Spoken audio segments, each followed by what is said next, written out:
আসসালামু আলাইকুম। আলহামদুলিল্লাহ। আল্লাহ বিপদ দিয়েছেন।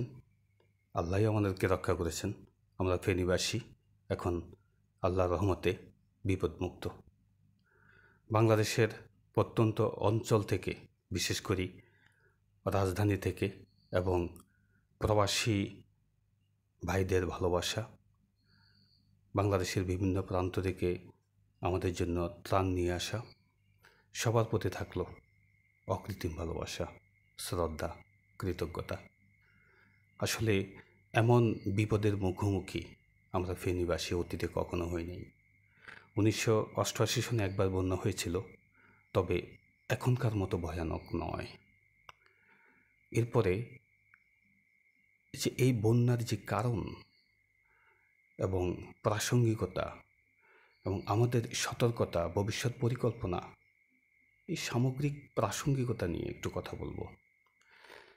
উজান থেকে ধেয়ে আসা, অর্থাৎ পার্শ্ববর্তী রাষ্ট্র ভারত থেকে ধেয়ে আসা, এবং আমাদের এই দেশে প্রবল বৃষ্টি, এ দুই মিলেই আমাদের এই বৃষ্টির মূল কারণ।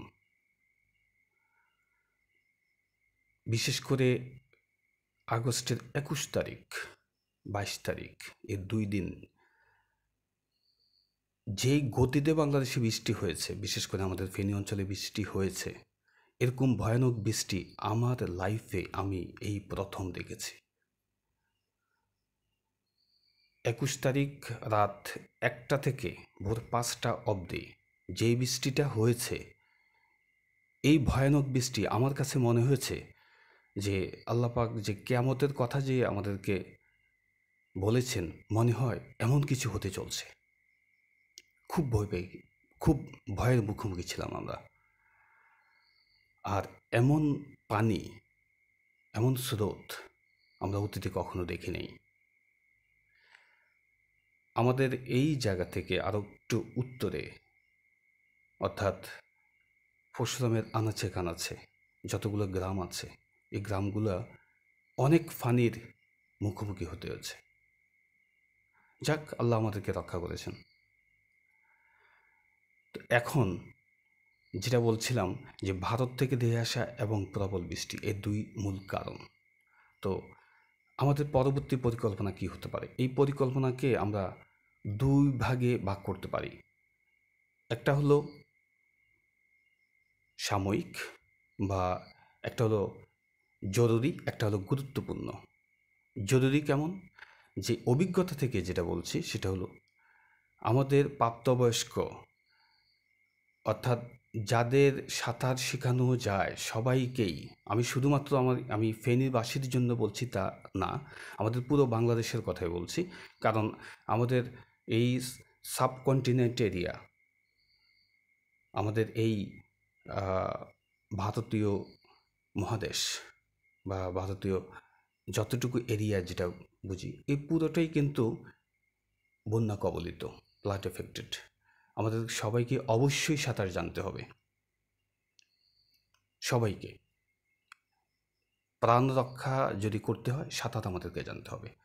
আর যারা বিল্ডিং করতেছেন, নিচতলা যদি খালি থাকে, থাকুক, দোতলা আগে করে ফেলেন। নিচতলা খালি থাকুক, যদি সামর্থ্য হয় তো তাহলে তো একতলা দোতলা দুটোটাই, আর না হয় নিচতলা খালি থাকুক, দোতলা কমপ্লিট করতে হবে। আর যদি নিচতলা যদি কমপ্লিট করা হয়, দোতলা একটা চিলেকোঠা হলেও লাগবে, অর্থাৎ বন্যার সময় যাতে ওখানে গিয়ে আশ্রয় নিতে পারি আমরা সবাই। তৃতীয়ত, যে সাময়িকের কথা যেটা বলছি সেটা হলো যে শুকনো খাবার এই মৌসুমে সংগ্রহে রাখতে হবে। পর্যাপ্ত মোমবাতি, দিয়াশলাই সংগ্রহে রাখতে হবে, কারণ এই সময়টাতে ইলেকট্রিসিটি স্বাভাবিকভাবেই থাকে না। শুকনো খাবার, মোমবাতি, দিয়াশলাই এগুলো রাখতে হবে। আর এক্সট্রা চুলোর যদি ব্যবস্থা করা যায় বা স্টোভের যদি ব্যবস্থা করা যায়, ওইটাও রাখতে হবে। এগুলোর মুখোমুখি আমরা হয়েছি। আর যেটা, সেটা হলো যে পানি সংগ্রহের জন্য বৃষ্টি সবচাইতে উত্তম মাধ্যম, এইটা মাথায় রাখতে হবে। বৃষ্টির পানি সংগ্রহ রাখতে হবে আমাদেরকে। আর যারা আমরা ভবিষ্যতে নলকূপ বসাবো বা যেই ধরনের টিউবওয়েল বলেন, গভীর নলকূপ বলেন, এগুলোর মাথা অবশ্যই যতটুকু পারা যায় উপরে রাখতে হবে। এটারও মুখোমুখি হয়েছে আমরা, আমি আমার অভিজ্ঞতা থেকে বলছি। এই কথাগুলো কিন্তু অত্যন্ত গুরুত্বপূর্ণ আমি যেটা মনে করি, কারণ এগুলোর মুখোমুখি, প্রতিটা কথার মুখোমুখি হতে হয়েছে। কারণ আমাদের আশেপাশের বাজারগুলোতে কোনো শুকনো খাবার আমরা পাই নাই। এটা তো যে ব্যবসায়ীদের দোষ তা কিন্তু নয়, শেষ হয়ে গেছে, কোনো মোমবাতি নাই। যতদিন এই ক্রান্তিকালের মধ্যে দিয়ে গেছি পুরোটো সময় ইলেকট্রিসিটি বন্ধ। কোথায় যাব আমরা? তাহলে এই জরুরি বিষয়গুলো আমাদেরকে মাথায় রাখতে হবে, অবশ্যই মাথায় রাখতে হবে। আর যেটা অত্যন্ত গুরুত্বপূর্ণ বিষয়, অর্থাৎ জাতীয় পর্যায়ে, আমি যে এতক্ষণ যেগুলো বলছি এগুলো ব্যক্তিগত বা পারিবারিক পর্যায়ের কথা। আর জাতীয় পর্যায়ে আন্তর্দেশীয় প্রেক্ষাপটে আমাদেরকে আলাপ আলোচনার মধ্যে দিয়ে সমস্যার সমাধানের দিকে এগিয়ে যেতে হবে, এটার কোনো বিকল্প নাই। আর আমাদের দেশের নদী শাসনের দিকে আমাদেরকে যেতে হবে। নদী খনন, নদীর পাড়গুলো বাঁধা, এগুলো মজবুত করে এরিয়াটাকে বড় করে বাঁধতে হবে। সংকীর্ণ পরিসরে নদী যদি আমরা বেঁধে ফেলি কোনো লাভ হবে না। আর নদীকে খনন করতে হবে, নদীর বাঁধ দিতে হবে মজবুত করে, তাহলে আমরা রক্ষা পেতে পারি। আর যেটা বলছিলাম যে আমাদের পার্শ্ববর্তী, অর্থাৎ আন্তর্দেশীয় বলতে পার্শ্ববর্তী রাষ্ট্রকে বোঝাচ্ছি, এবং কি এটার এই পানির সাথে চীনও জড়িত। কিন্তু আমাদের এই ত্রিদেশীয় প্রেক্ষাপটে আলাপ আলোচনার মধ্যে দিয়ে আমাদের যতগুলো বাঁধ আছে যেগুলোর সাথে আমরা রিলেটেড, এগুলার ব্যাপারে কথা বলে আমাদের সমস্যা সমাধানের দিকে এগিয়ে যেতে হবে। না হলে ভবিষ্যতে আরও ভয়াবহতার মুখোমুখি আমাদেরকে হতে হবে। আর কিছু কথা বলতেই হবে যে আমাদের বাংলাদেশের যে স্বেচ্ছাসেবক, বাংলাদেশের ছেলেরা যে কতটুকু দয়ালু হতে পারে চোখে দেখেছি। আমি আমার খুব কাছ থেকে কয়েকজনের নাম যদি বলি আমার ভালো লাগবে, খুব ভালো লাগবে। খুব কাছ থেকে যারা আমার রক্তের সাথে রিলেটেড, অবশ্য যাদের কথা বলছি, এছাড়া তো আছেই রক্তের সাথে রিলেটেড যেগুলা, এগুলা কয়েকটা ছেলের নাম বলবো আমি: সাফাত, শুভ, আরিফ, ডালিম, এরকম অগণিত, বলতে পারি শয়ে শয়ে।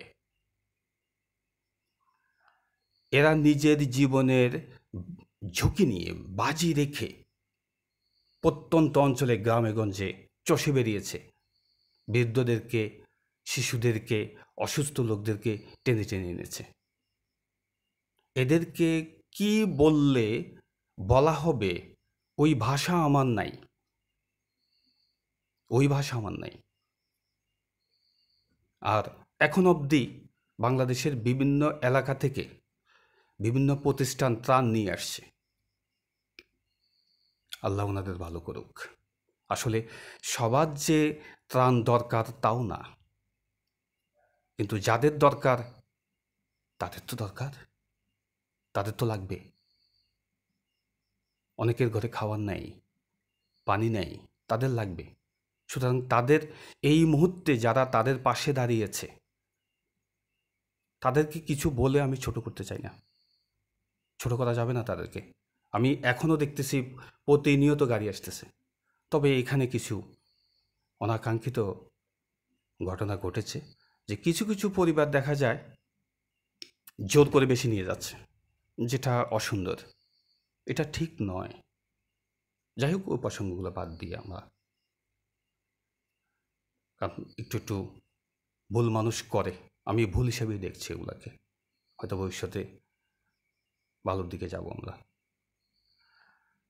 তো যেটা বলছি, আল্লাহ আমাদেরকে রক্ষা করেছেন, ভালো আছি আল্লাহর কাছে অনেক শুকর। ও আরেকটা কথা যেটা আমাদেরকে অত্যন্ত হতাশ করেছে, খুব ক্লান্ত করেছে, যে ইলেকট্রিসিটি নাই, ডিশ নাই, ফানি নাই। পুরা বিশ্ব থেকে আমরা এই 2 উপজেলা, ছাগলনাইয়াও 3 উপজেলা, আমরা একেবারে বিচ্ছিন্ন, ডিটাচ হয়ে গেছি। এই অবস্থায় বাংলাদেশের মোবাইল অপারেটরগুলো আরও দায়িত্বশীল ভূমিকা রাখা দরকার ছিল। আরও দায়িত্বশীল হতে পারতেন তারা যদি একটু সচেতন হতেন, তাহলে আমাদের ক্ষতি আরও কমানো যেত। যাই হোক, কেউই ভুলের ঊর্ধ্বে নয়। হয়তো এই অবস্থার মুখোমুখি ওনারাও নতুন হয়েছেন। ভবিষ্যতে ওনাদের পথ চলা আরও সুন্দর করবেন। আমি খুব সম্মানের সহিত আমাদের মোবাইল অপারেটরগুলোকে বলবো, অনুরোধ করব, আপনারা ভবিষ্যতে যে যারা কষ্টে পড়ে যাবে তাদের সাথে থাকবেন। আল্লাহ আপনাদের ভালো করবে। তো আমি আমার ভিডিও লম্বা করব না। সবাইকে ধন্যবাদ জানাচ্ছি এবং সর্বোপরি মহান সৃষ্টিকর্তার প্রতি অশেষ ধন্যবাদ, কৃতজ্ঞতা। আমরা এখনো ভালো আছি। ধন্যবাদ সবাইকে। আল্লাহ হাফেজ।